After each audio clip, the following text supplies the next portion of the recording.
Well, I'll tell you what.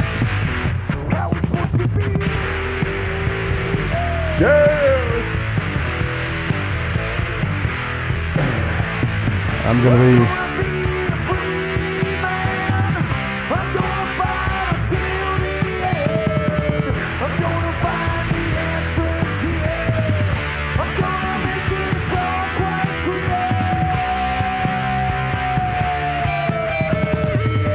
Yeah! Welcome to the Chris and Mike Show. He is Mike. I am Chris.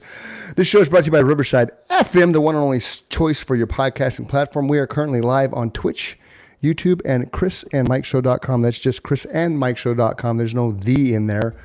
So if you want to jump on and watch our show with the one and only, the amazing life resume, actor, writer, I should have said that wrong. Actor, writer, songwriter. That's what it is. Musician. Great mustache grower. fellow bald man of the Bald Men Unite, Dan Johnson. So Dan, welcome to the show. We're broadcasting almost in 100 countries now. Wow. We're approaching 700,000 views with I think over 6,000 subscribers. So you have picked a really good time to come on the growth of this wonderful little top 3 podcast show based out of Arizona/Pontiac, Illinois. What's up? Man, Thanks, I'm Dan. having a great day. It's been a long day. We just got back from Bonnaroo last night about midnight. Right. So How I'm was that? exhausted. Bonnaroo was worth it. That's Cool. what I'll say. Okay. It was not easy. At times it was not fun, but it was Okay. worth it. I got to see some amazing acts that are like legacy people for me. They're just like lifetime. And honestly, even if I could give you just a few of them that even if I had only seen them, it would have been worth the heat and the rain and the misery and we averaged 15 miles a day walking because like between the campsites and the stages and where the food's at and bathrooms and everything, 15 miles a day. Like they should have warned you. They should have said, hey, guess what? Do some workouts ahead of time because it is that much walking. But dude, like when you get to see some of the incredible acts that they booked and how hard people play at Bonnaroo, I was just like, oh God, I'm so glad I'm here. So we camped for 5 days and watched 4 days of music and got back. We got back last night at midnight. So, and then jumped right back into work today and had a bunch of content to create. So I'm good. Nice. I'm happy to be here. Nice. Now to put your walking in perspective, my son was a drill instructor in the Marines, and he would average 31 miles a day. Barf. See, that's why you don't join the Marines. Like that's all I can say. There's a reason I didn't choose that path. I know what I'm doing. I'm no dummy. Yep. Look how much hair I've lost. Right. God bless them people. Yeah, That's awesome. God bless them all around, Because man. we're not Yeah, doing it. so it's been a good day, and then I didn't realize that you guys were 2 hours behind me, and so it actually gave me a little bit of more time in the day to do all the work relax. that I do. So it Nice. was good. I had another actor buddy of mine over here, and we were acting out a bunch of scenes for. Cool. It's basically that's how we a lot of us make money as actors is companies hire us to be silly on their social media or make them look cool or whatever the deal is. Yeah, so right on. that's kind of we freelance a lot of that stuff out, and it pays a whole lot of bills in between TV and movies and concerts and whatnot. So That's it works cool. out all right. Man. Where are you based out of, Dan? The primary part of the year I live in Fort Worth, is where I'm at right now. Normally I would be gone by June because it gets hot as balls here. So normally like June 1st, we've got a little bitty cabin up in the middle of nowhere, Colorado, up in a little village with like 500 people in it. And so normally it's like June through November in Colorado, right on the lake. I can walk down and go fishing every day. And then Wow. the rest of the year here in Fort Worth. But I have gotten, I'll be 50 this year. And so I've gotten to the point where I'm like, I don't really enjoy sitting through the heat anymore. I believe I'll go elsewhere. I don't blame you. Yeah. No. Yeah. I mean, I can't say much. You guys are in Arizona for crying out loud. Well, No, I'm in Arizona. Illinois now. Oh, He's okay. in Gotcha. Illinois. Yeah. He's in Illinois. He's in Illinois. I was in Arizona for Yeah. 20 years, and I had enough Yeah. of the heat too, man. So Yeah. Yeah. Then you got smart and said, that's enough of this, huh? It's Yeah. well. I'm the only one still here, man. And Yeah. and I'm 56, and I live on an acre, so I really have to deal with the heat because my acre's all grass. just Didn't you know saying. they're not supposed to have grass in Arizona? Dude, I dark love beautiful. grass. Right now it's not. It's too hot. All my grass is it looks like shit. And I just Yeah. irrigated today, so hopefully it gets all nice and plush again. Yeah. takes some back. My beautiful, amazing lady partner and I have an ongoing internal debate about watering our yard. You know, like we're like, you know, if we'd stop watering it, we'd quit having to mow it. Wouldn't that be great? But it looks so pretty out there. So I don't know. Dan, Yeah. Here's where I'm going to be your subject matter expert. All right. I worked 4 years straight, all through high school, at one of the nicest golf courses in the state. We hosted the state tournament every year. Right on. You do not need to water your grass. We just went through a little drought period here. Every yard in my area was brown with little patches of green. It rained about 7 or 8 inches in 12 days. I had to mow twice. Well, that's because you have rain. See, if I have rain, my grass. See, that's the No, thing. I'm If I not can talking. get- No, yours is a different situation because okay. obviously, if Chris waits, he lives in the desert, and it's like, duh, dude, you live in the desert, you got to water your grass, right? Yeah. But Yeah. for If I where would- you and I live, it's going to come back every time. It'll always come back. It always comes back. Yeah. We See, that's been kind of my, like when I was a little kid. I remember when I was real young watching Karate Kid for the first time and looking at that garden in Mr. Miyagi's backyard with the koi pond and like the wood, you know, walkways and everything. And I was like, when I grow up, I'm going to build something like that. And then I did. And now it's just constant work. Oh, shit. Man. Yep. Constant. I dug a pond in my backyard that's like 4 feet deep and put fish in there, you know, and lily pads and everything and the walkways and the Zen garden and the big Buddha and the whole thing. And now it's just like every day you walk out and you're like, oh, wow, it grew more. Awesome. So anyway. Yeah. That's great. See, mine just, I need rain. If I could have rain once a month, I'd be happy. Yeah. Yeah. I don't envy anybody It's that supposed lives in Arizona. I've visited there way too many times. I'm like, I don't know how you folks do it. Y'all are tougher than I am. Dude, it's really nice outside of July, August, and half of September. Yeah. Like we had a really nice, the first over 102 degree temperature was this weekend. Up until this weekend, it hadn't passed 102 all year. Yeah. So that's good. But let's stop talking about weather, because when you talk about weather, that means you have nothing to talk about. I know. We got plenty to talk about. What you want to talk about? Tell me. We got plenty to talk about. So before we came on the show, you were running the Golden Muns, and I told you to stop. So Yeah, sorry about that. when you were a wee little lad outside of, Ireland, harvesting potatoes, what do you aspire to How'd be? you know? My great grandparents immigrated here from Ireland. That's a real thing. Yeah. Right? Yeah. Well, I'll tell it's you. the home and motherland, man. It's the motherland. Exactly. That's the thing is my great aunt, my grandmother's sister, I guess, is Jean Ritchie, who is like really famous for being the first person to ever record Appalachian folk music. She and a guy named Doc Watson. I don't know if you're familiar with him or not, but super famous folk singer. I've heard that name. Yeah. They were the first people ever to record like the old Appalachian folk music, and it was the Smithsonian Institute. There's actually a movie based on it. The Smithsonian Institute started wanting to like record all of this old Appalachian folk music that came largely from Ireland. And Cool. She recorded that. I've got the album sitting over here in my giant album collection, actually.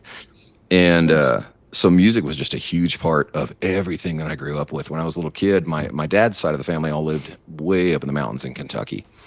And so I spent most of my childhood up there. And for a lot of the time, we didn't have a TV at all. And like everybody in my family played music.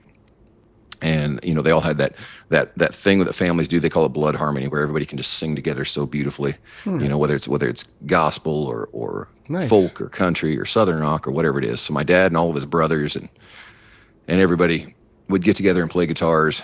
And my mom played piano, and just everybody would, sing together and then tell stories. And it's a very old kind of folk tradition in the Appalachian Mountains. And so I grew up around a lot of that. And ever since I was a little kid, all I really wanted to do, like I was telling you guys earlier on, I remember having friends in school that were like, you remember when they put you up in the school, like the preschool or kindergarten, assembly, and they're like, what do you want to be when you grow up? And all the kids are like, I'm going to be a firefighter. I'm going to be a soldier. I'm going to be a policeman. Yeah. Mine was, I'm gonna be a rock star and an actor that. And that was since I was little bitty. You can ask anybody that knows me.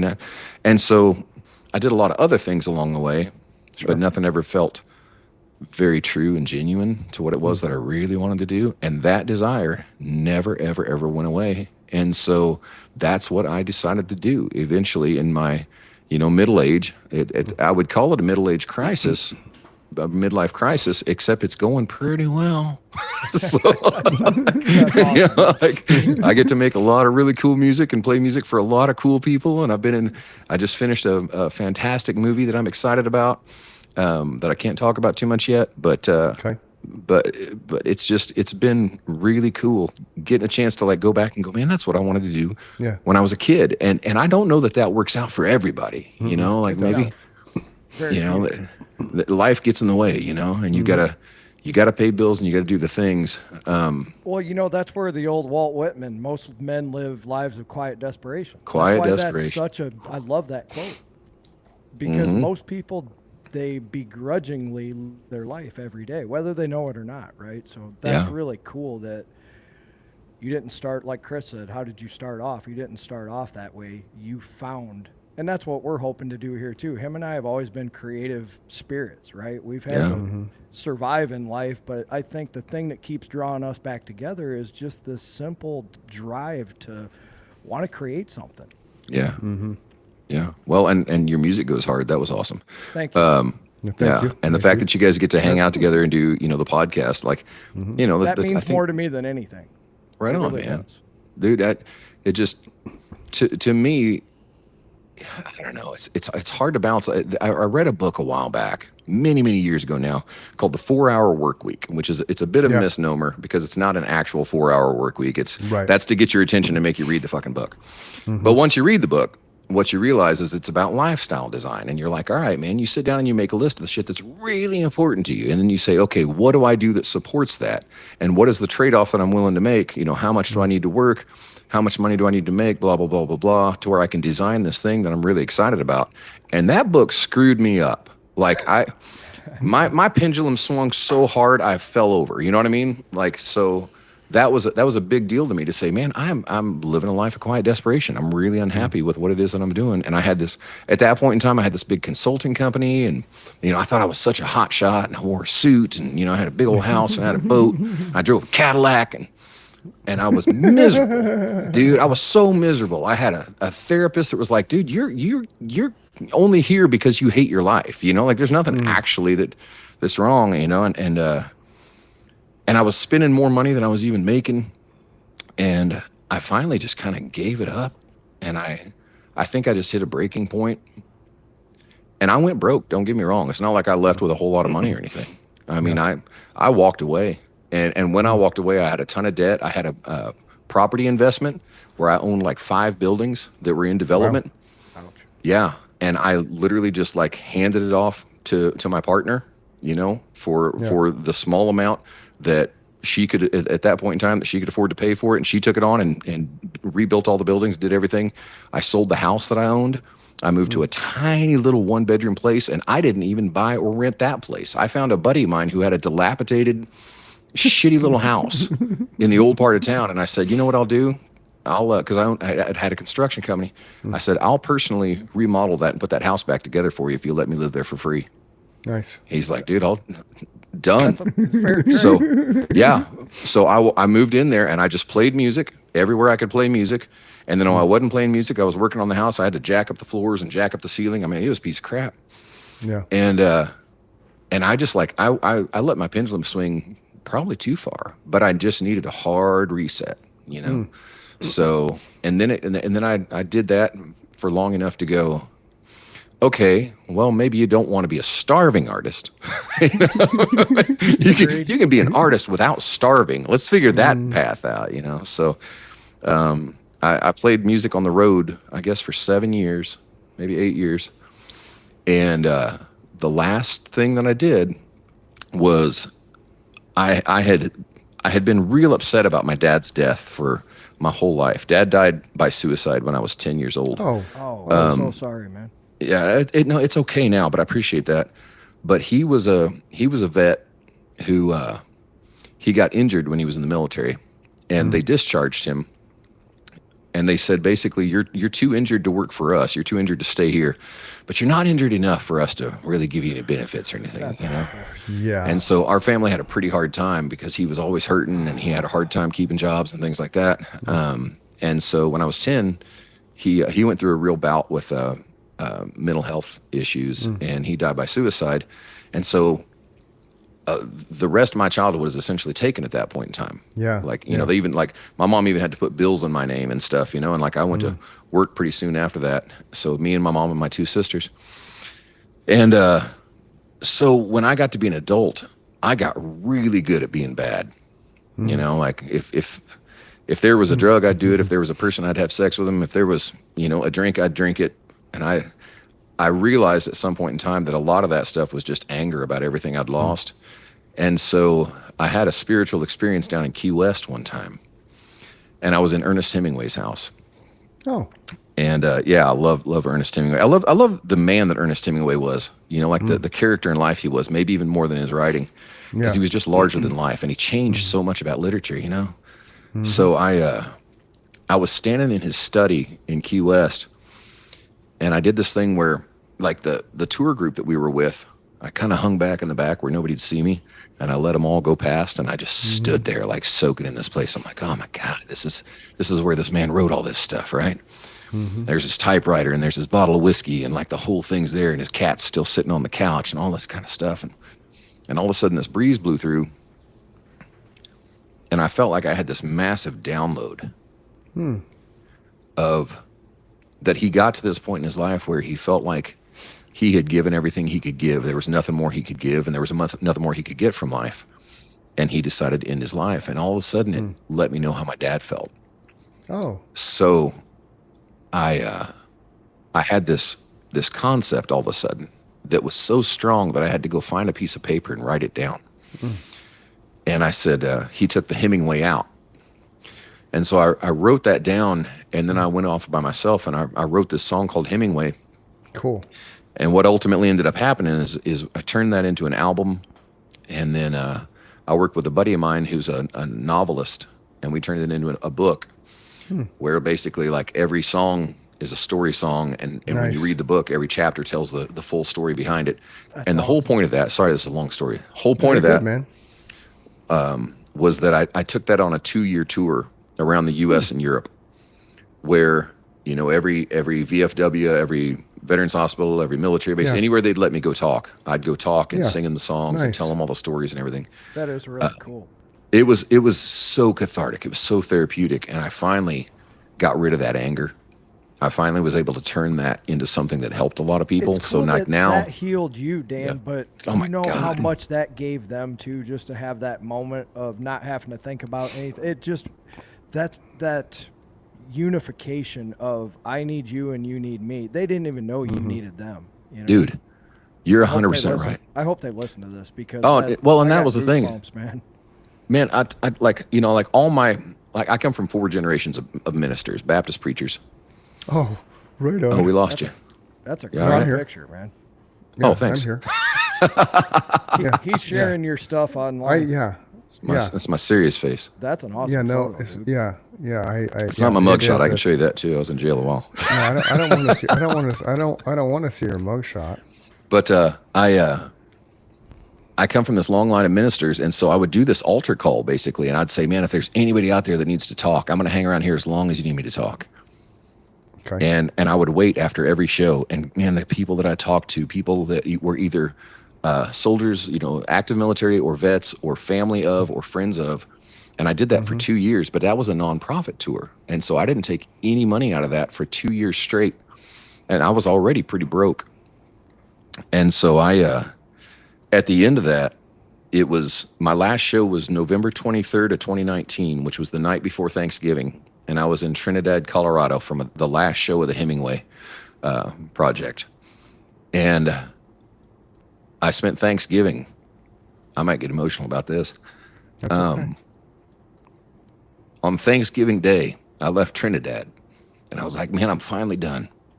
I finally did all the work that I said I was going to do for 2 years straight.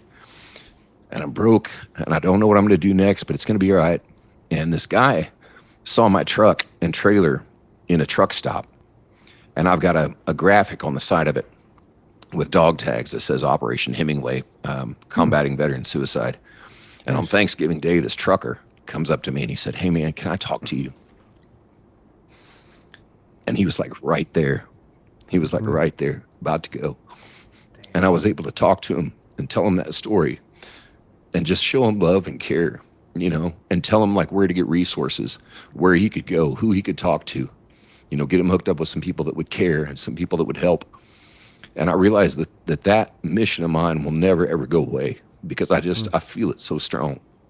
That's awesome. And I wish somebody would have been there like that for my dad. And so I've continued that this whole time. And when COVID hit, like I thought I was going to go back to regular work because I was going to put out a new album and everything was going to be cool and I was going to go back to making money, thank God, finally. And then COVID hit and they canceled all my touring. So I was like, oh shit, what do we do now, What did you do through COVID, Dane? Well, what I ended up doing, because I had the same buddy of mine, Travis Irwin is his name. You ever want to read some great literature? He writes modern Westerns. Awesome. So sweet. Modern Western literature, his name's Travis Irwin, Irwin with an E-R-W-A-I-N. And he, fantastic writer. And he wrote the Hemingway book with me. Cool. And he had narrated an audiobook, one of his books, and he hated the experience. So he had me start narrating his books for him. Oh, and I'm making a little bit of money that way. I was just going to say the same. Yeah. I love reading, and I already had a microphone, so it turned out all right. Yeah. So I started narrating audiobooks, and that went pretty well. And a couple of different publishers had me start narrating their books for them. And then other people started finding me. So I started narrating books, and that's what that ended up turning into voice acting. Nice. And then I was doing a bunch of voice acting when somebody finally said, "Hey man, would you be comfortable being on camera?" And I'd be like, "I've been waiting for this my whole life." Right. Yeah. So that's when I got into like screen acting and that kind of thing. So like COVID, as much as it hurt a lot of people and we lost so many people that we loved, COVID actually ended up being a massive fucking blessing for me, man, because now I still get to play all the music that I want and put out the albums and go play the shows that I want, but I can cherry pick now because I've got this cool job that I enjoy through the day. So I'm not a starving artist anymore, still an artist. Right. And then and this shirt kind of says it all. You did it for the hose. I love that shirt. I love that you guys found all these pictures. That's really sweet of you. I'm having a little trip. There's me and Christofferson right there. It's your Facebook page, man. Yeah, gotcha. That's what I go. That's why I go down the rabbit hole. That's a clever idea. You get all the greatest hits there. That day meeting Christofferson was that was life changing right there, man. That's awesome. I bet. One of the best, man. Oh man, to talk about an inspiration right there. Guy's a Rhodes Scholar. He stole a helicopter to get Johnny Cash's attention, to get Johnny Cash to record one of his songs. I was just getting ready to say, Dan, it's a shame that the guy doesn't have, more than one or two stories. Can you imagine? That guy could tell stories the rest of his life and you'd never hear the same one twice. Dude, I love that so much. I could not wait to meet him when I found out I was going to get to go meet him. And I brought that album with me and I hung around until he could sign it. And I'm sitting there and it's so funny because I got to be kind of friends online with Ben Haggard, Merle Haggard's son. Oh, yeah. Nice. Yeah, and Ben took over the Strangers, and he sings with the Strangers, plays guitar, and he sings a lot of Merle's songs. And now he's finally, I tried to talk him into it forever, like putting out his own music, and he's finally putting out some of his own music. But that show was Christofferson and the Strangers, and so I'm sitting there waiting in the staging area backstage, and this limousine pulls up, right, and I'm like, oh God. Oh, here it is. This is going to be Christofferson right here. I'm so excited. I got my album. I got my Sharpie. I'm pumped. And the door opens and Ben Haggard crawls out. I was like, Ben, what's going on, man? He goes, oh, man, just me and the guys decided to take this limo in. It's like all the guys in the Strangers band come out. I was like, where's Christofferson? I don't know, man. I ain't seen him in a while. So I'm sitting around waiting. I was like, holy shit, is he even going to show up? Is he sick? Is he okay? Because he'd been sick for a while before that. He had Lyme disease and nobody knew it. He got real bad sick with Lyme disease and they finally figured it out and he got better, which was awesome. But I'm sitting there hanging out and behind me pulls in this piece of shit beat up old minivan. And I'm figuring this is a like stagehand, like not even a roadie, some kind of like, broke ass security guard or something. I don't know. This thing comes rolling up and crawling out of the passenger side in this beat up ass old minivan is Chris Christofferson. That's styling, man. What the hell is going on? So he gets out and a couple people get out, his manager, a couple of entourage kind of people.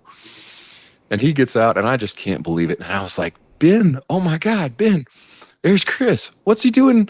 What's he doing in a minivan? He goes, man, I don't know. That guy, you never know what he's going to do. And I said, dude, can I go meet him? He goes, oh, you want to meet him? Come on, I'll come introduce you. So Ben and I walked up, and Ben introduced me to Chris. And I just like fangirled. I just fan barfed all over him. I'm like, oh my God, you don't know what you do for me. Like, oh, it's fucking embarrassing. So I was like, so that album right there is Borderlord. And that's my favorite album of his. Just fucking amazing work. And I said, this album right here changed the way I thought about songwriting.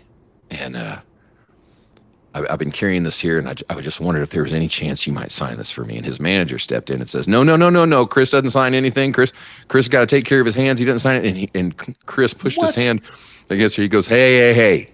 I'll sign what I want to sign. Give me that pen. Chris has to take care of his hands. What kind of bullshit comment is that? Right? Like they're probably trying to keep the amount of autographs he has out there down. I don't care. That's a stupid fucking manager, man. Give me a break. I'd fire his ass immediately. They feel like they have to do something, right? I better keep people away from Chris. Okay, but how many people were around you at the time? Oh my God. Easily 100, 150, something like that. Probably. It was a pretty big area back there where all the different. It was a festival. Okay. Yeah, it was at the Outlaws and I've still got the poster up here. Outlaws and Legends Festival. So this was the staging area behind the festival. There's tons of people around there. So probably 100, 150, and they might have been just trying to keep people from mobbing him, which I can understand. But okay, for that makes sense because this picture looked like there was like 5 people, so I get it. Yeah, no. You're looking at the buses on either side, and then we're standing like in between where the buses are. And if you look over my shoulder, that blue hat right there with the curly hair, the guy that looks like Merle Haggard. Yeah. That's Ben Haggard.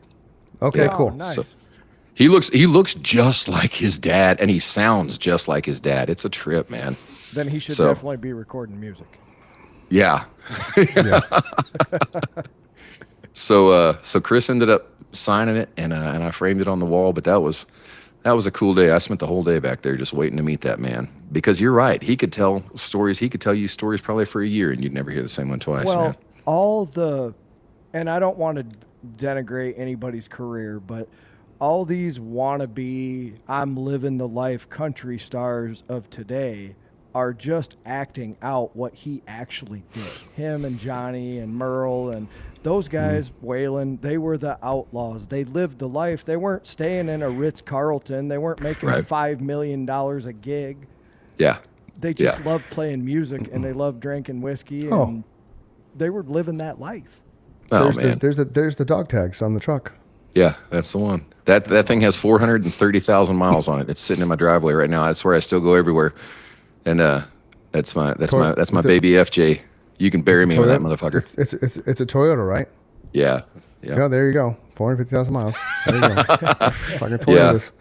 Yeah. That thing has been to I believe it's 45 U.S. states plus Canada and Mexico. I've been all over the world in that truck, and it's the only thing I've ever had to replace is this year specifically. I had to replace the alternator.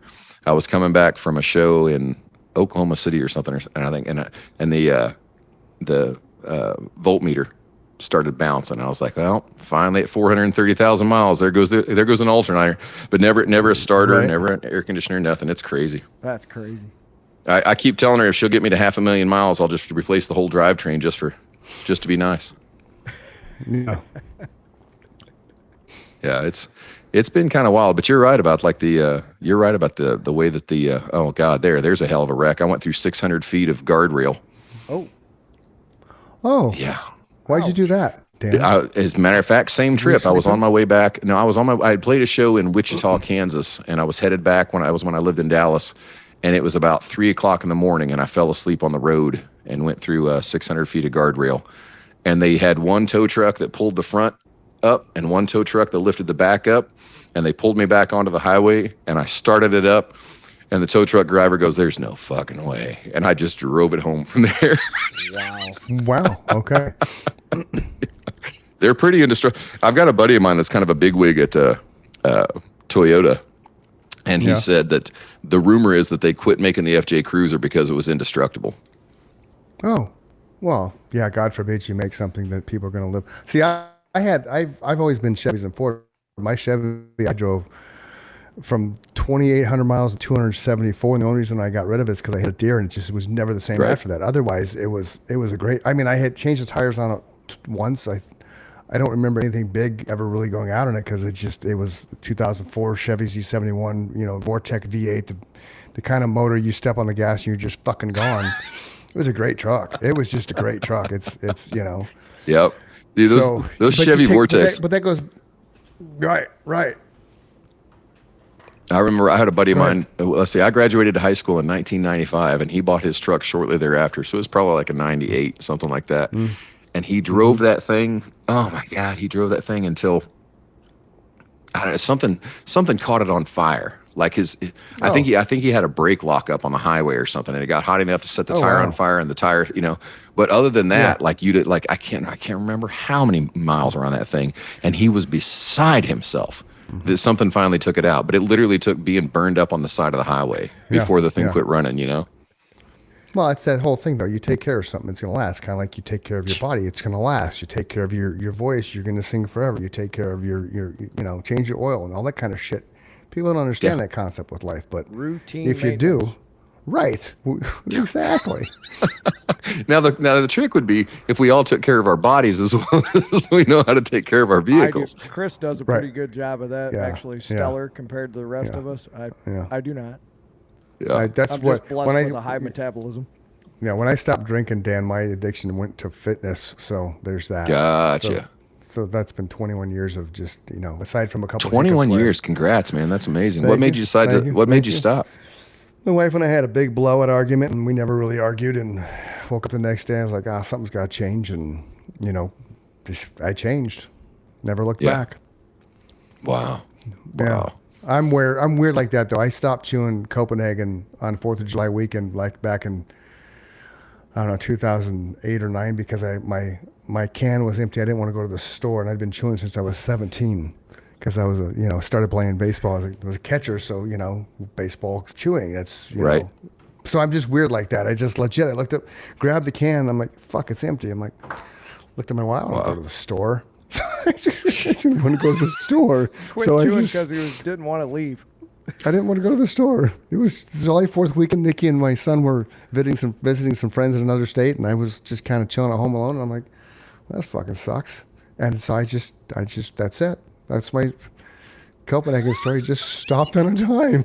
People are just like, what the fuck? That one blows me away every time I hear it. You just stopped? I'm like, yeah, I just done. You know what sucks? Going to the store right now. Don't want to do it, not doing it. That's right up there with another friend of mine who only smokes when they want to. That guy pisses me off too. He's like, I'll have a cigarette. Like 4 times a year. Yeah. Man, I remember getting in Little League because baseball's always been my thing. Baseball's the only sport that I give a damn about, and I love baseball. Yeah. And so I got in Little League when I guess I was 11 years old, and it was either that year or the next year when the coach had a can of Skol. Like we're 11, 12 years old. Yep. I started with Skol. Yep.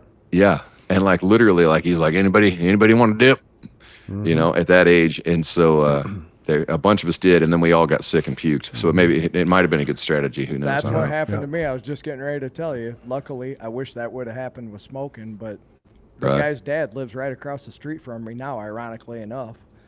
We were jumping bikes. We were making our own bike ramps or whatever, and Greg chewed. He's like, you want a dip just like your buddy did? And I said, sure, I'll try it. Well, I wrecked my bike right after I put that dip in, and I swallowed the whole thing. And I'm about 10, 11. Okay. So everybody who's chewed for a long amount of time has a story where they have to swallow. I had to make sure I phrased that properly. I didn't want to say my swallowing story. Right. Okay? Yeah. I was in I was in line. I was in Dillard's in Mesa in line for Rush tickets. Now this is when you got the tickets, and they were the concert tickets were just like what Mike and I sold when we were in our band. Because back in the day, we would sell our own tickets to our show, so it's like that. Well, the ticket was so badass. It was their name Rush was Glitter, like that's right the badass time. So I'm standing in line in Dillard's, and I forgot to take the chew out when I walked into the store, and I was like, fuck, and there's a line. So I'm sitting there, and it's just, you know, the salivating, whatever, the saliva is growing, it's growing. Right? You see where this is going? Yeah. So I wait. So by the time I get to the ticket counter, probably like this, you know, and then, you know, I put my money out and the lady's like, "What can I do for you?" Oh. 4 tickets to Rush, please.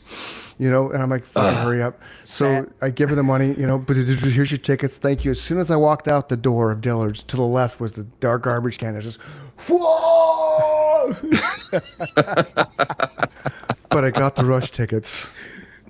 Hey. And then felt like shit the rest of the day. Whatever, dude. You had Oh, to man, do the yeah. Rush. It's a win, dude. I quit dipping because I don't remember anything that ever made me feel so addicted. Like I couldn't tell you what it did for me, but I wanted it again. You know what I mean? Like that's because I smoked, you know, and I like, and honestly, I still really enjoy cigars, and I even keep a vape around. But giving up smoking, I gave up smoking because of my stepson, because he asked me to quit smoking, and Nice, good job. and yeah, so I quit smoking cigarettes. But when I was a little bit younger, I dipped for quite a long time. And man, I finally got to the point where I was like, God dang, man, I can't stop thinking about it. Like I just always got to have another one, And I was like, man, I just didn't like the feeling of anything having a hold of me that hard.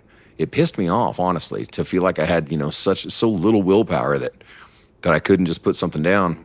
And so, that's kind of been a thing, like even with with cigars, it's a pretty rare thing. And even like with the vape thing, which is enjoyable because it tastes good. Like they figured out how to make it taste like bubble gum, which is a really tricky move. But like I'll leave it behind a lot of times just to make sure I can still leave it behind. You know, I'll leave it behind for the day and just so okay, I'm good. But yeah, that dipping was freaking super addictive. But it was. It's because I think it goes right to your blood. And I chewed for probably over 20 years. Yeah, you and then just I went hit to the nail on the head. It's right there. Yeah, and then when I went to the right in your dentist, bloodstream. I'd go to the dentist and you know, I'd tell him I say I chew. Yeah. I get lectured. He's like, "Well, there's nothing wrong with your mouth." And I don't know how to tell you that, but there's nothing wrong with you. You need to stop. I'm like, but there's nothing wrong with my mouth. right, There's nothing wrong with my teeth because I He's like, for grew up now. on Tempe. I grew up on Tempe tap water that had fluoride in it, and then I brushed my teeth all the time. Just, you know. And I think we found out along the way that, for Christ's sake, genetics have so much to do with everything. Sure. There's people that smoke till they're 103. George Burns. Oh Yeah. Yeah. Cigars That's didn't kill him. the stuff. Yeah, the stuff. He died with a cigar in his mouth, though. Yeah. Who's that? But that he was in sleep. He was George Burns. asleep. Oh yeah. It was just a joke, man. He was asleep with a cigar in his mouth. Yeah, it's no doubt, I man. had friends that would chew 24/7, man. They would fucking sleep with that shit. Oh. I was insane, man. It's just that to me, I think, was more addictive than cigarettes, just for the sheer fact that it's constantly in your mouth. As soon as you put it in your mouth, it gets into your bloodstream. Yep. It hits you right away. It's just like people who are intravenous drug users Yes. versus people who snort it versus people that smoke it. Snorting it Right. is the least effective. Smoking it Yep. second most. Yeah. You put it right in And then your you blood, tap a it's- vein. Yeah. Yeah. Yeah. Unless And then you me, see because you're terrified of needles. That's what saved my life. Keith Richards, and just none of it makes sense anymore at all. Right? Again, None of it genetics. makes sense. None of it makes sense with Keith He Richards, is dude. my canary in the coal mine for genetics. It's just Yeah. it's insane though. There's no I better know it. picture than him and Mick Jagger standing next to each other, and the caption underneath says, "Mick, I don't know how to tell you, but you got to take better care of yourself, mate." Right? Right?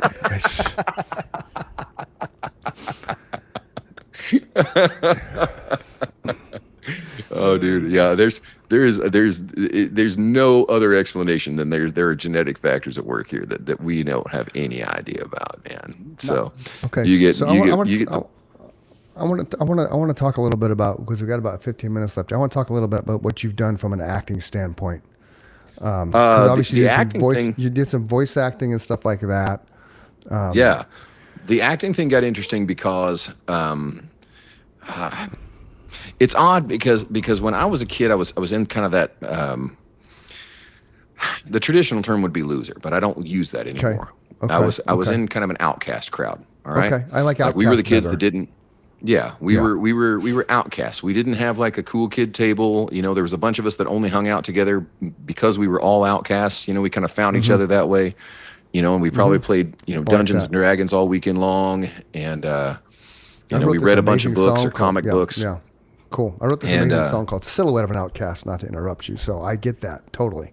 Yeah. Go on. It was, and that was a thing. And then, and then being a band nerd and being in drama, and essentially getting made fun of quite a bit. I had a pretty negative experience in school. And it was interesting to get to adult life and figure out that all of those things that made me feel like a loser, but now I just realized I was just different and I was kind of an outcast because I didn't fit a popular clique. They all turned into something that I really enjoy doing now. Like people give me their books and pay me really well to just stand there and read their book, for crying out loud, and enjoy the shit out of my life, and then that turned into voice acting and cartoons and amazing documentaries. I did this whole series called The Red Zones about the most dangerous places in the world. And, I get to learn all these things. And so that happened. And then that turned into video games. And I got to be the main character in a whole bunch of cool ass video games. So like all of this stuff that I was into when I was a kid ended up becoming a career. That's awesome. And then, like I said, one day somebody said, "Hey, would you be comfortable on camera?" And so then I started doing social media primarily, we were talking about before this started. Like companies will hire me and say, "Hey man, can we send you our stuff and you just talk about it online and tell people what you think?" And then that turned into acting roles, and that turned into TV, and that turned into movies, and so that part's been going really good. And so I essentially I get to use the money that I make doing that to pay for the new album. I saw a picture just a minute ago of the new album that came out at the end of April. Because when you're playing music full time, you kind of have to take pretty much any gig they'll give you, just to make sure that you pay the bills, right? And you never want to bitch about doing it because you're still getting to do what you said you wanted to do for a living. But it's also kind of hard to take, it's kind of soul crushing when you're playing for a whole bunch of people that couldn't care less, or you're playing for nobody sometimes. And but you got to do it because it's $100 here and $200 there. Yep. And so one of the things about finding sort of my muse, my muse is the ability to act and make fun content or interesting content or audiobooks or documentaries, and to get paid to do that, and then roll the money that I make from that into making music, where I don't have to take every shit gig that somebody will give me. I can cherry pick the things that I think are cool, So I only play about once a month now. And it's always someplace that I think that's going to be pretty cool. I'll go play that. And shockingly, the last several shows in a row have all been a sellout. In my entire career of playing music, my whole career playing music, I only had one sold out show, and it was in Moscow, Russia. Because how often does a guy from Texas go play Moscow, right? This is true. So they're like, "Holy shit, this Texas Cowboy's coming over," and the place is sold out. But that was the only sold out show I ever played. And since doing it this way, the last 3 shows in a row that I've played have all been a total sellout. Because I think it's about picking and choosing. But that freedom only came from saying, all right, I'm going to have to balance both sides of this, where I've got one thing that I love that makes good money and one thing that never really made money. But lo and behold, now that I'm picking and choosing these things, it's actually doing that well too. So, it's weird to me. I always thought that I always knew that I would do these things whether they made money or not. But then there's that shift that happens in your head where it's like, man, I'm just going to do this thing that I love and only pick the things that I love about it. And then it sort of worked out. And I don't know if it works that way for everybody, but I've heard people say that before, that when you really buy in and you really say, man, I'm just going to give it my whole heart, that something kind of shifts. That's the only way it works, Dan. I really do. I think if you're talented enough and you have the right connections, you can force anything out there. But if you're going to start something like him and I did from scratch, like you did you better believe in it. Because my favorite gig I can remember, we played a pizza joint that shared the PA with us. So, in the middle of the gig, it was Johnson, party of 5, your table's ready.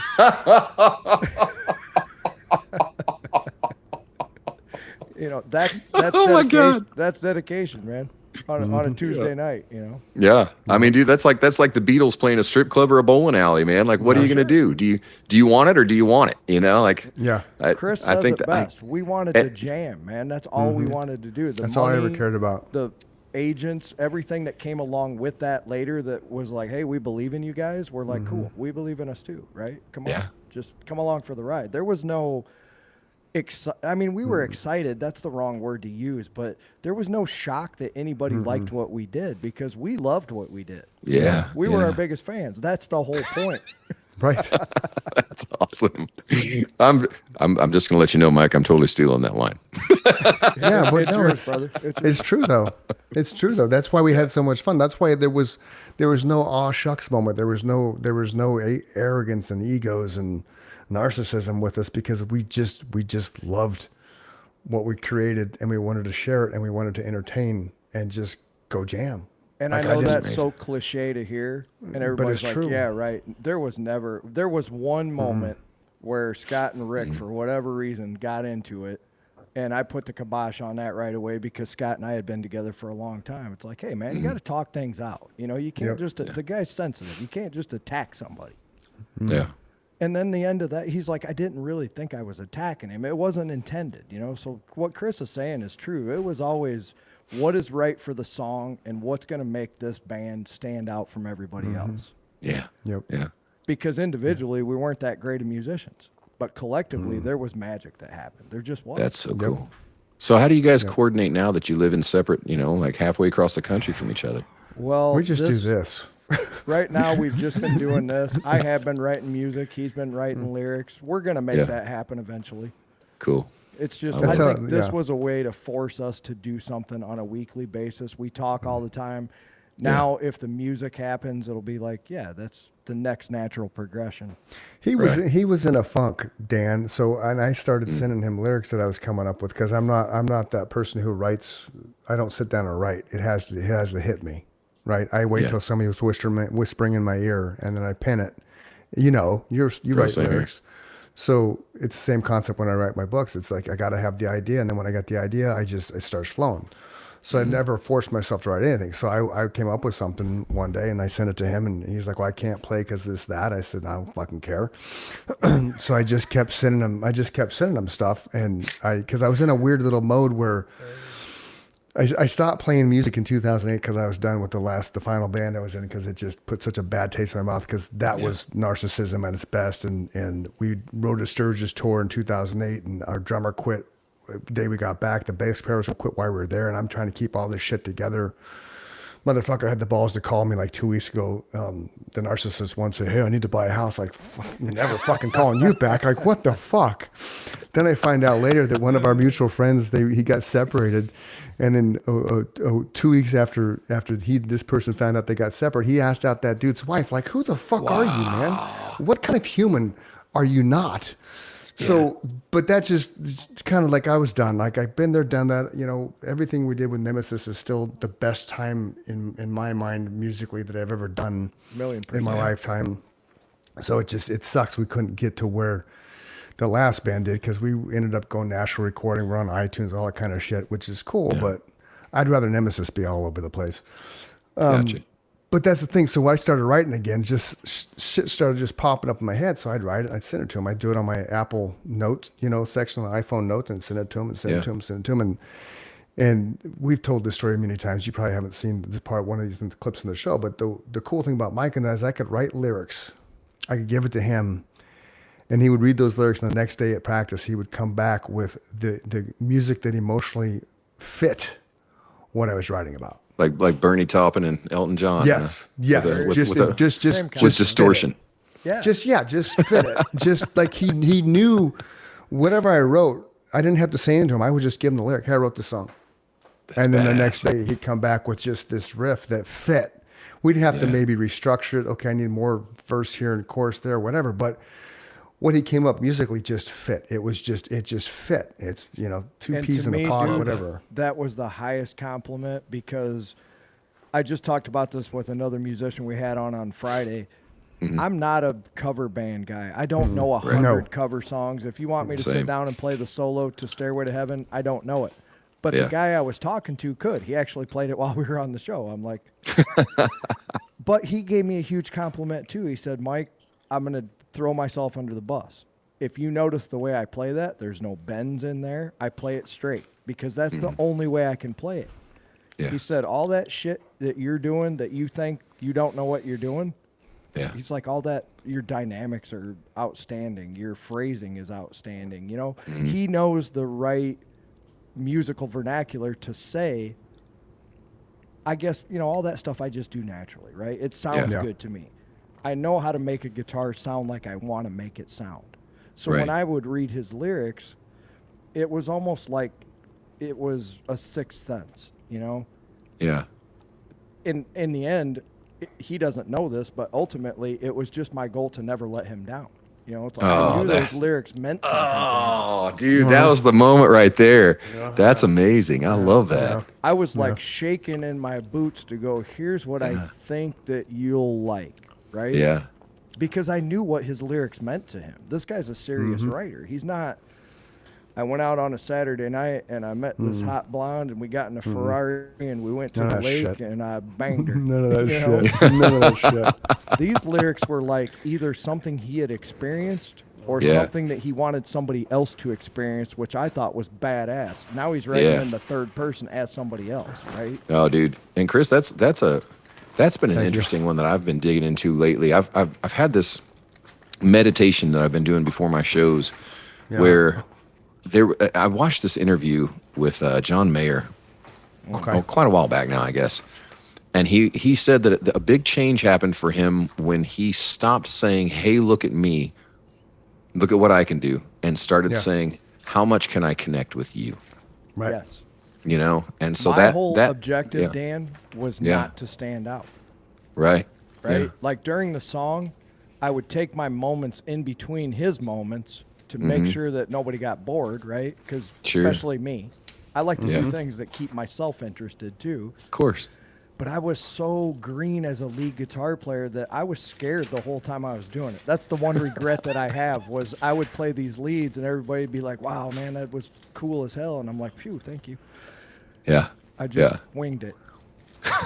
Now I kind of think I know what I'm doing. You know, I come up with ideas and I got phrasing and that concept I understand. Back then I did not. I just wanted to get from him singing to him singing again.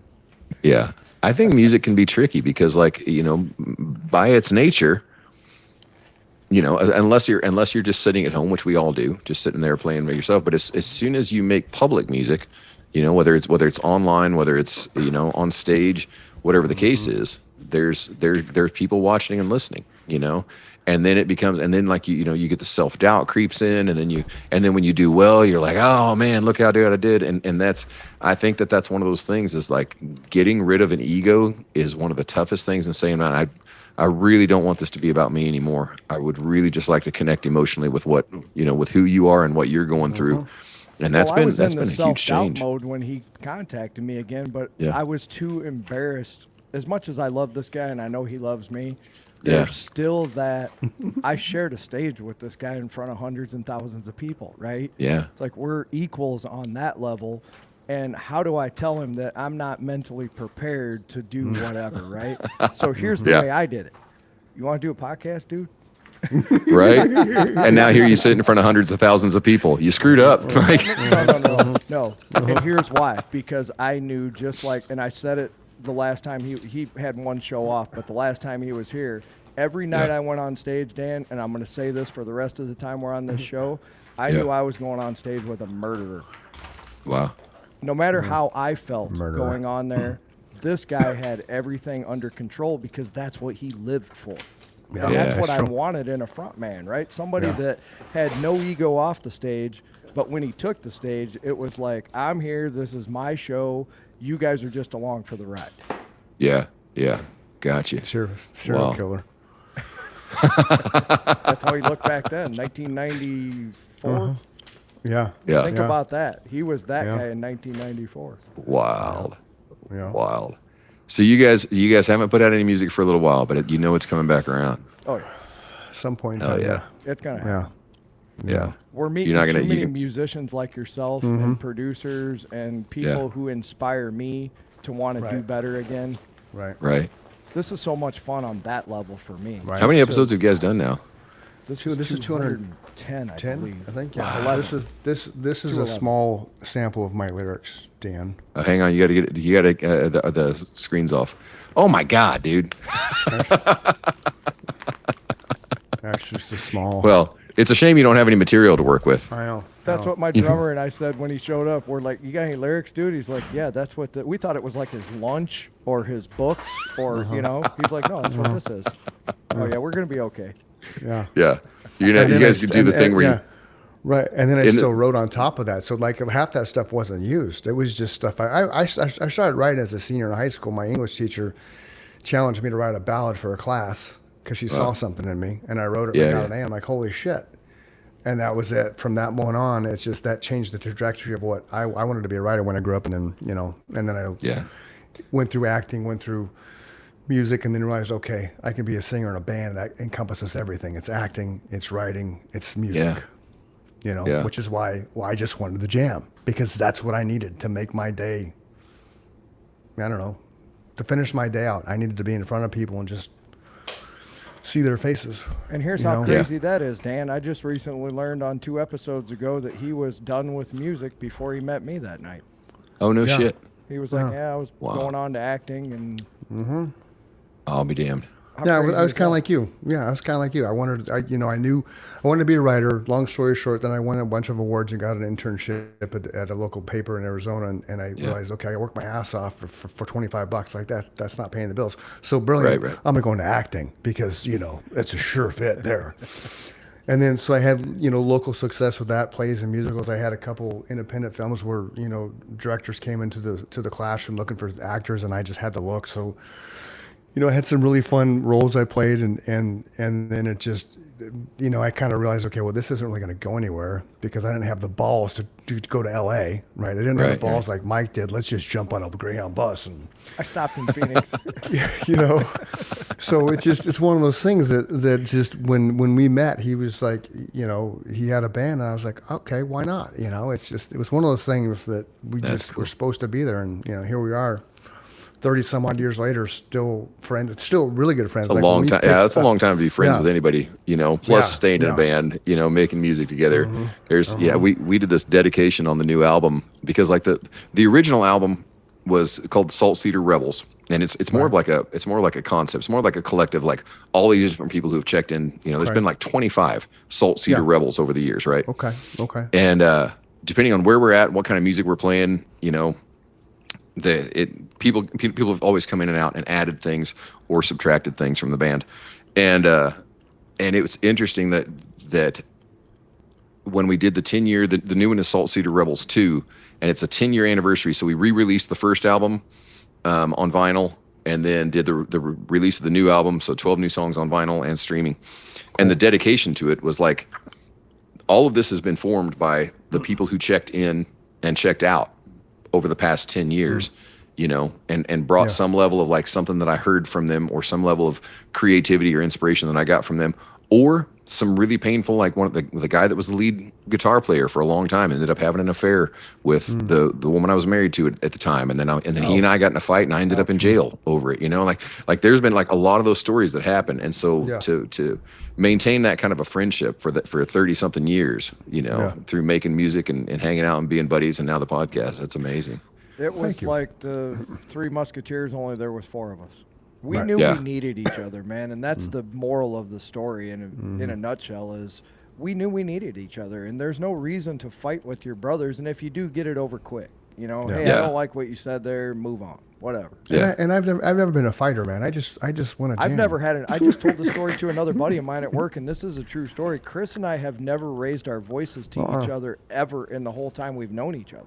Whoa. We agree to disagree on the most respectful. That's why I chose to do this podcast with him. I knew if I said something that he doesn't believe in, he's not going to lose his mind over it. He's just going to say, "Hey, man, you can believe what you want to believe, but this is how I feel about it, and I respect that."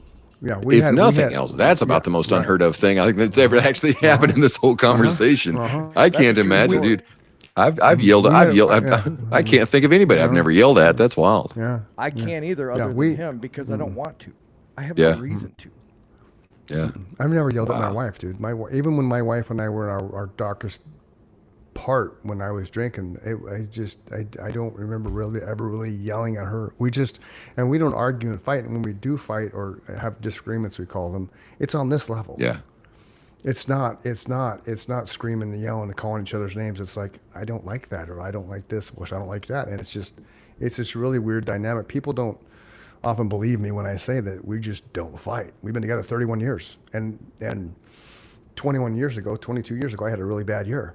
Yeah. My last year drinking, and we got separated and we worked through it, and here we are. But I'll tell you one thing: if you saw him on stage, you would think he was the most maniacal. Maniac. I mean, It's like, wow, that guy. I don't know how they put up with it. Really, that was the persona he delivered. Just such a, I'm here to kick your ass persona.